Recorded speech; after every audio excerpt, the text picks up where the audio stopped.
नमस्कार दोस्तों, मेरे चैनल ऑटोमेशन अब सार्थक में आप लोगों का स्वागत है। और हिंदी में how to read from properties file मैं आपको अभी बताने वाला हूं। आगे वीडियोस में आपको और भी अलग तरीके के फाइल हैंडलिंग जैसे एक्सेल, जेसॉन, वाईएमएल के बारे में भी बताऊंगा। अभी फिलहाल हिंदी में how to read from properties file के बारे में जान लेते हैं। प्रॉपर्टीज फाइल बहुत ज़्यादा यूज में आता है। तो टेक्निकली मैंने यहाँ पर एक पैकेज बनाया है जिसका नाम है फाइल अंडरस्कोर हैंडलिंग। ठीक है, यहाँ पे मैंने एक क्लास बनाया है और इस क्लास का मैंने नाम रखा है रेडिफ अंडरस्कोर प्रॉपर्टीज। मतलब मैं रेडिफ को प्रॉपर्टीज फाइल के थ्रू रीड करना चाहूंगा तो वो डेटा कैसे स्टोर होगा। देखिए, पहली बात, प्रॉपर्टीज फाइल आपको पता होगा हमारे कलेक्शन फ्रेमवर्क में मैप इंटरफेस में वन ऑफ द क्लासेस है। ये क्लास है। अगर आप मैप इंटरफेस का वो प्रॉपर ओपन करके देखोगे तो आपको पता चलेगा प्रॉपर्टीज फाइल मैप इंटरफेस को इम्प्लीमेंट करता हुआ एक पर्टिकुलर क्लास है। ठीक है, तो वहां पर ही हमें डेटा स्टोर करने का वो मिलता है। तो टिपिकली प्रॉपर्टीज फाइल हम कैसे डिजाइन करेंगे। मान लीजिए फाइल हैंडलिंग पैकेज है, राइट क्लिक करके न्यू, एक फाइल बनाना पड़ेगा आपको। फाइल, सो फाइल, नेक्स्ट, और यहाँ पे मान लो मैं बना देता हूँ रेडिफ फ्लो डॉट प्रॉपर्टीज। जो भी आप नामकरण देंगे फाइल का दैट इज ठीक है, डॉट प्रॉपर्टीज एक्सटेंशन में होना चाहिए। मिस्टेक नहीं होना चाहिए, स्पेलिंग मिस्टेक नहीं करना, नहीं तो काम नहीं करेगा। ठीक है, फिनिश कर दिया आपने। देखो मेरा प्रॉपर्टीज फाइल बन गया। प्रॉपर्टीज फाइल होता है की इक्वल टू वैल्यू पेयर में, की वैल्यू पेयर में सेव होता है। ऐसे की इक्वल टू वैल्यू मत लिख देना। मतलब आप जो भी करना चाहो, वो एक जो भी डेटा रखना चाहो, वो डेटा का की वैल्यू पेयर यहाँ पे सेव होगा। जैसे फॉर एग्जांपल मैं रेडिफ के फ्लो में जाना चाहता हूँ, मैं ये यूआरएल पास करना चाहता हूँ, मैं यूजर नेम देना चाहता हूँ, मैं पासवर्ड देना चाहता हूँ, फिर मैं साइन इन बटन पे क्लिक करना चाहता हूँ, फिर लॉग आउट करके होम पेज पे आके इसका टाइटल वगैरह चेक करना चाहता हूँ। पूरा फ्लो जैसे हम लोग करते थे उसका फ्लो में प्रॉपर्टीज फाइल के थ्रू कैसे होता है वो बताना चाहता हूँ। सो टिपिकली मैं क्या काम करूंगा, यूआरएल इक्वल टू, मैं ये दे दूंगा। प्रॉपर्टीज फाइल में डेटा को सेव करूंगा। कुछ भी चेंज हुआ कल को फ्यूचर में, मैं डायरेक्ट प्रॉपर्टीज फाइल में चेंज करूंगा। कोड में छेड़खानी करने की जरूरत नहीं। डेटा जहां से उठा रहे हो वहां पे जाके चेंज करो, कोड में छेड़खानी मत करो। तो ये सारी चीजें हैं। तो मैंने पहले से ही डेटा ऐसे बना के रखा था। ये इस एक्सपाथ का यूजर नेम क्या देना है, यूजर नेम क्या पास करना है, पासवर्ड, मैं पूरा ये सब बना के रख दिया था। आप चाहो तो मेरा ये फॉलो कर सकते हो। ठीक है, तो यूजर नेम का एक्सपाथ, यूजर नेम क्या पास करना है, एक्सपाथ का पासवर्ड, पासवर्ड का पासवर्ड फील्ड का एक्सपाथ क्या पासवर्ड पास करना है, मैंने सारा सब कुछ दे दिया था जितना मेरे को चाहिए। ठीक है, तो मैंने अपना प्रॉपर्टीज फाइल बना के सेव कर दिया। मैं इसको बंद कर रहा हूँ, इसको साइड में खुले रहने दो। अभी मेन मुद्दा आता है कि आप प्रॉपर्टीज फाइल को क्रिएट कैसे करेंगे। ठीक है, तो फर्स्ट एंड फॉरमोस्ट आपको वो जो प्रॉपर्टीज क्लास है ना, उसका एक ऑब्जेक्ट बनाना पड़ेगा। ये ऑब्जेक्ट आपने बना दिया। ठीक है, आप इसको ग्लोबली डिक्लेयर कर दो।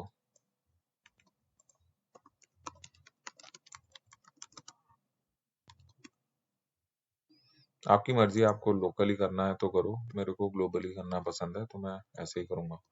ठीक है, फिर आपको एक फाइल इनपुट स्ट्रीम बोल के एक है। लेकिन इससे पहले मैं आपको प्रॉपर्टीज फाइल का क्लास और प्रॉपर्टीज फाइल क्लास का ऑब्जेक्ट बनाने से पहले आपको ये जो प्रॉपर्टीज फाइल है ना, इसका पाथ आपको यहाँ पे डिक्लेयर करना पड़ेगा। तो ये रहा इसका पूरा पाथ। ठीक है, आप यहाँ से कॉपी करो और यहाँ पर आप एक पाथ बोल के इधर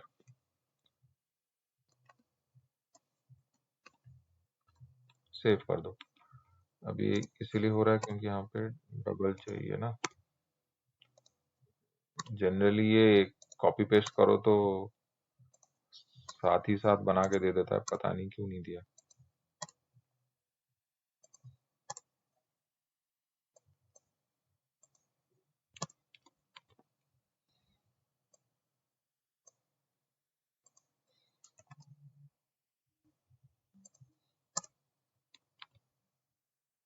ओके, लेकिन देखिए ये वाला पाथ ना बहुत ही लंबा और गंदा सा दिख रहा है।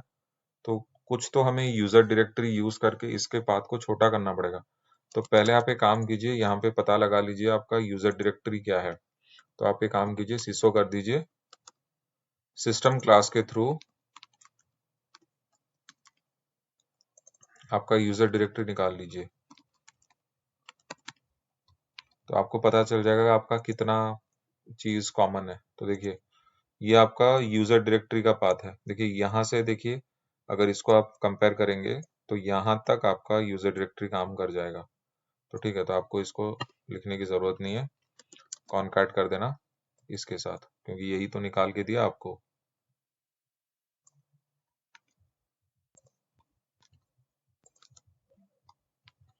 बस ठीक है, तो ये हो गया आपका पाथ। अब क्या करना है आपको, एक फाइल इनपुट स्ट्रीम बनाना है क्लास, इसका ऑब्जेक्ट बनाना है और इसके कंस्ट्रक्टर में आपको पाथ पास करना है। और ये आपको एक्सेप्शन मांगेगा, एक्सेप्शन दे दीजिए। ठीक है, आप इसको भी आप ग्लोबली डिक्लेयर कर सकते हो।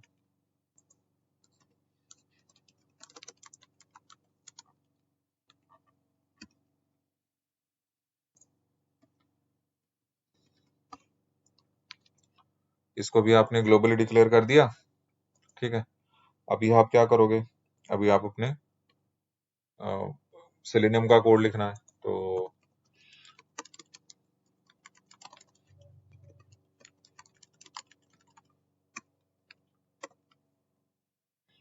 ठीक है, तो बस मैं अपना सेलेनियम का कोड, अच्छा हाँ, और एक चीज, आपको इसको लोड करना पड़ेगा, इस प्रॉपर्टीज फाइल को, इस फाइल इनपुट स्ट्रीम के फाइल प्रॉपर्टीज रेफरेंस को आपको, ये फाइल इनपुट स्ट्रीम का जो रेफरेंस है उसको लोड करना पड़ेगा, नहीं तो ये नहीं काम करेगा। लोडिंग इंपॉर्टेंट है, ये स्टेप मत भूलना, नहीं तो ब्राउजर में कुछ आउटपुट आएगा ही नहीं, ना ही वो आउटपुट आपको सिंपल तौर पे कुछ दिखाई देगा, कुछ भी नहीं दिखाई देगा। तो अगर आप इस पर्टिकुलर चीज को यूज करना चाहते हैं तो आप एक काम कीजिए, प्रॉप डॉट, आप एक बार चेक करना चाहते हो फॉर एग्जांपल, तो ये यूआरएल स्ट्रिंग की यूआरएल आपने जो दिया है, आपको पता लगाना है क्या निकल रहा है आपका यूआरएल।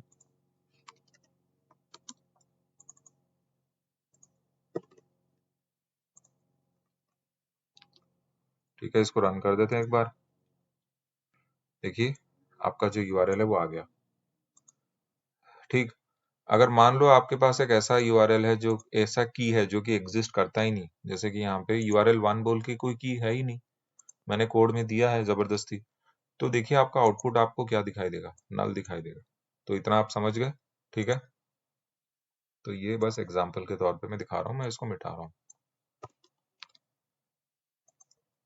अभी हम अगर कोड को, फ्लो को ही कंप्लीट करना चाहते हैं तो मैं, अच्छा ठीक है, web driver manager dot binary को बुला देते हैं, डॉट सेटअप,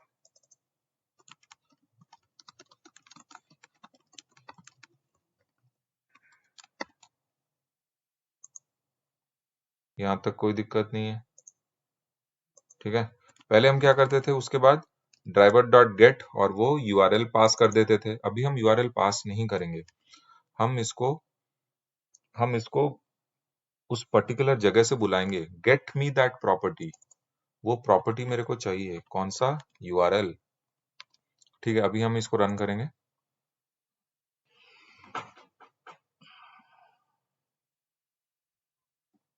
देखिए वो खुल गया,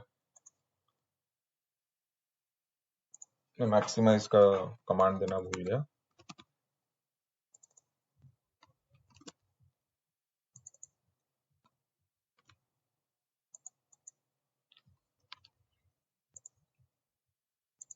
ठीक है, तो यूआरएल खुल गया।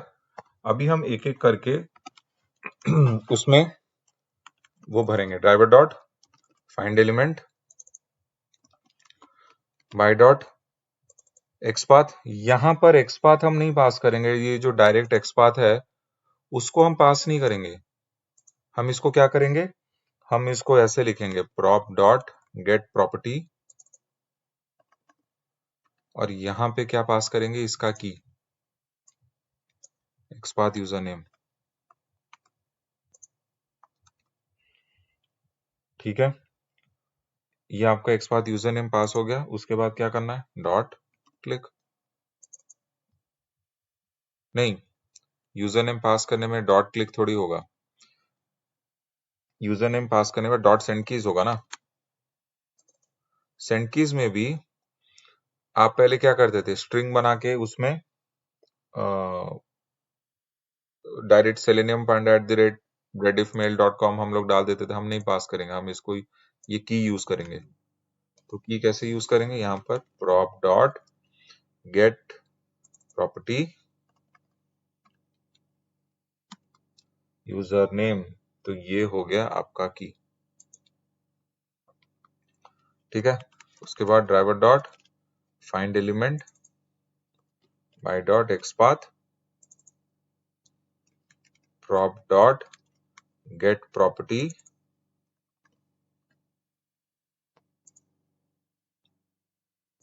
ये password dot send keys prop dot get property.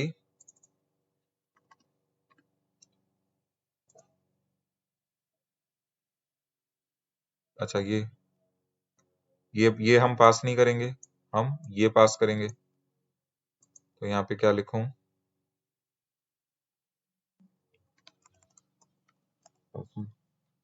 बहुत सिंपल है, कोई दिक्कत नहीं है, ये हो गया। अब हम क्या करेंगे, driver dot find element by dot XPath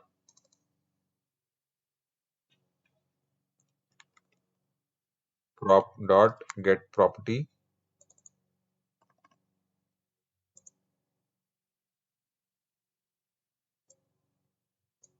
ये।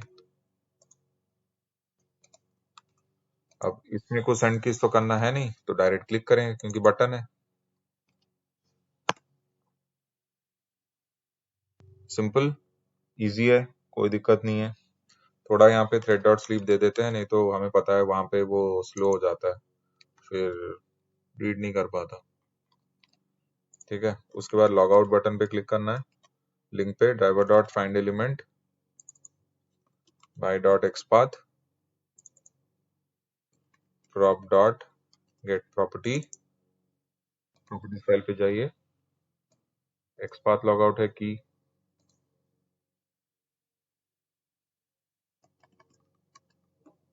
पे दिया, डॉट क्लिक, हो गया, आराम से हो गया। अभी नेक्स्ट क्या है, हमें या ये रेडिफ होम लिंक पे भी क्लिक करना है। तो इसका लिंक का नाम इसका की क्या है, ये driver dot find element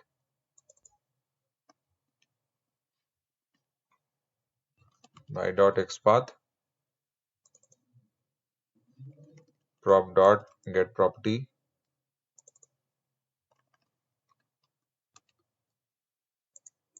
dot click.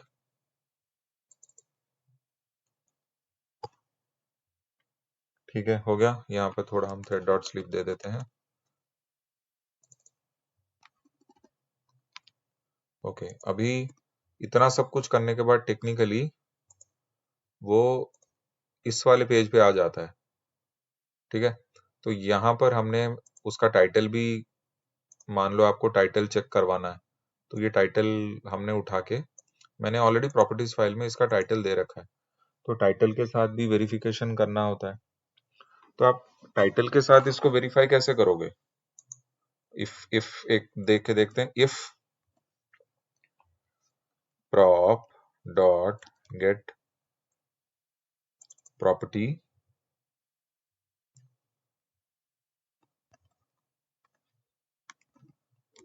Title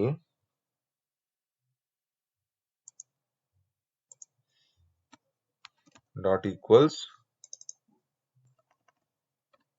आप चाहो तो इसको कर लो,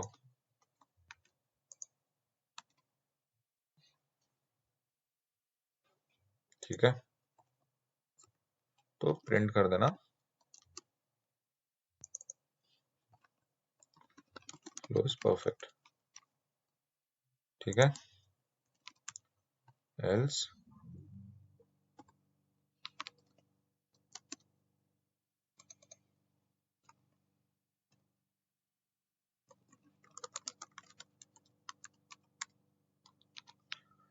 तो प्रॉपर्टीज फाइल के थ्रू हमने कुछ भी डायरेक्ट नहीं लिखा है, कुछ भी कोड हार्ड कोड नहीं किया है, सब हमने प्रॉपर्टीज फाइल यूज किया है।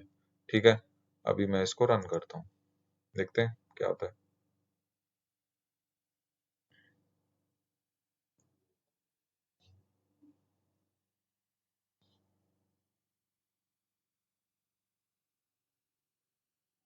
देखो, अगर स्लोनेस की वजह से फेल हुआ तो मैं कुछ नहीं कर सकता।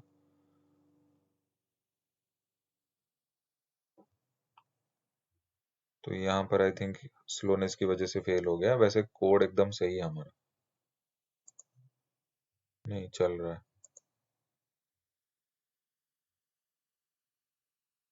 लगता है कि यहाँ पे उसने क्लिक नहीं किया। मैं इसको पॉज कर रहा हूँ।